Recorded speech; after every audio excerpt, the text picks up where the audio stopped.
بسم الله الرحمن الرحيم. الحمد لله رب العالمين، والصلاة والسلام على نبينا محمد وعلى آله وصحبه أجمعين. أيها الأحبة الفضلاء، بمناسبة اقتراب ليلة النصف من شعبان، لابد أن نقف عند هذه الليلة ومما أحدث فيها الناس في هذا الشهر، وخاصة في هذه الليلة. فقد روى الإمام ابن ماجه والطبراني وغيرهما من حديث أبي موسى الأشعري أن النبي صلى الله عليه وسلم قال: يطلع الله إلى خلقه في ليلة النصف من شعبان فيغفر لجميع خلقه إلا لمشرك أو مشاح. الحديث رواه ابن ماجه والطبراني. أولا، تعالوا لنتكلم عن درجة الحديث. قبل أن نبني على هذا الحديث بناء، تعالوا لنتكلم عن درجة الحديث. فالحديث من أهل العلم من ضعفه، وممن ضعفه الإمام ابن الجوزي والدارقطني والذهبي والإمام ابن حجر العسقلاني والإمام الهيثمي، فهؤلاء ضعفوا الحديث. وممن حسن إسناد هذا الحديث وصححه الإمام الألباني رحمه الله تعالى. الإمام الألباني صحح إسناد هذا الحديث. فإذا كان الحديث ضعيفا على قول من قال بضعف هذا الحديث، فإن الأمر قد انتهى، فلا يبنى عليه شيء.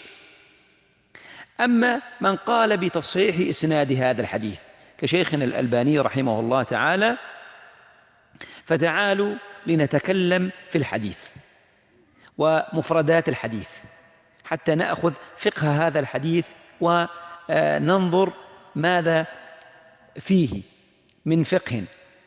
فالنبي صلى الله عليه وسلم في الحديث يقول: يغفر الله لجميع خلقه إلا، يستثني، فالغفران للجميع، وهذا فيه دلالة على سعة رحمة الله سبحانه وتعالى، وأن الله سبحانه وتعالى يغفر الذنوب جميعا بتوبة صادقة متحقق فيها شروط هذه التوبة.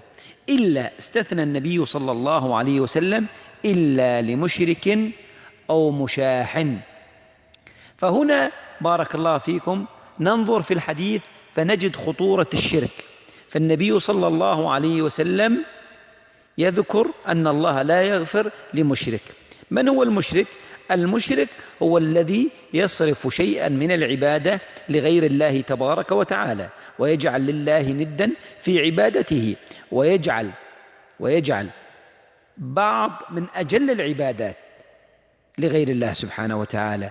ونحن نرى بأم العين اليوم كم من مسلم يصرف عبادة الدعاء لغير الله سبحانه وتعالى، فيدعو صاحب قبر، سواء كان قبر نبي أو ولي من دون الله سبحانه وتعالى، ويذبح له ويستغيث به ويخاف من غير الله سبحانه وتعالى كخوفه من الله وأكثر، وإلى آخره من أنواع العبادات التي تصرف لغير الله، ونجدها بأم العين أمامنا ماثلة اليوم في وقتنا الحاضر. نجد مصداق هذا الحديث على الأرض وانتشار الشرك. فلذلك الله سبحانه وتعالى لا يغفر للمشرك. ولكن السؤال: هل إذا تاب المشرك من شركه يغفر له؟ نعم، إن الله سبحانه وتعالى يغفر كل الذنوب. أو مشاحا. فأهل العلم في هذه المفردة لهم رأيان. الرأي الأول وتفسير كلمة مشاحا، قال بعض السلف ومنهم الإمام الأوزاعي أن المشاحن ها هنا هو صاحب البدعة المفارق لجماعة الأمة. وهذا بارك الله فيكم لو نظرتم في الحديث معي لوجدتم أنه مناسب لما ذكر قبله، وهي كلمة الشرك. فالبدعة قرينة الشرك، وهذا قول معتبر وهو قول للسلف ومنهم الإمام الأوزاعي. أو على التفسير الثاني قال ابن عبد البر في التمهيد رحمه الله تعالى: الشحناء هي العداوة. فهذا الذي يحدث من أجل الدنيا بين شخصين، بين أخ وأخيه، أخت وأختها، أخ وأخت، أب وبنت، أب وابن، وهكذا بين صديق وصديقه، فتراهم مختلفين على الدنيا وبينهما شحناء وبغضاء. فإذا لم يتركوا هذا الداء العضال، داء الشحناء، فالله سبحانه وتعالى لا يغفر. وهذا الرأي الثاني في تفسير مفردة المشاحن.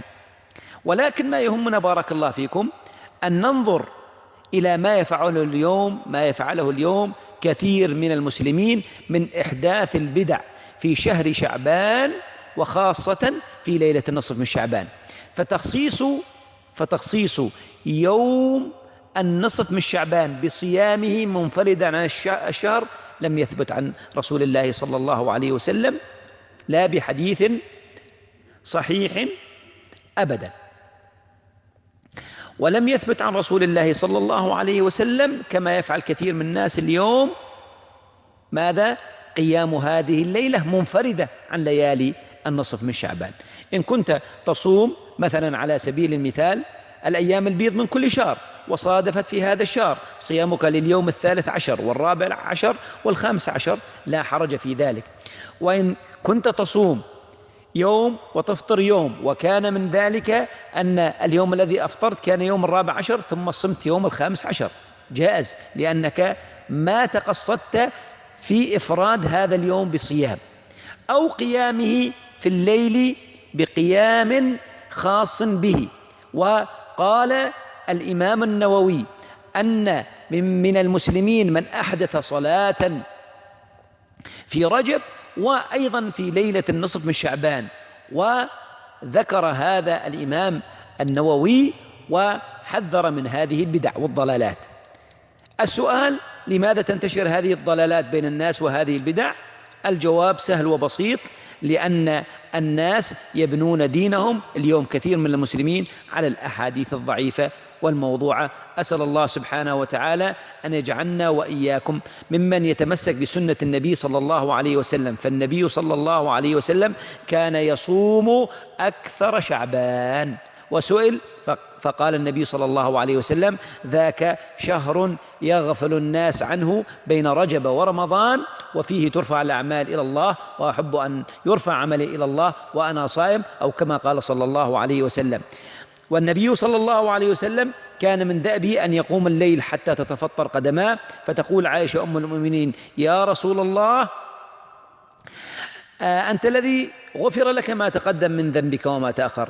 فيقول يا عائشة: أفلا أكون عبدا شكورا؟ فإن كنت تقوم الليل وصادف ذلك ليلة النصف من شعبان قم، وإن كنت تصوم وصادف ذلك يوم النصف فصم، ولكن لا تخصص بارك الله فيك.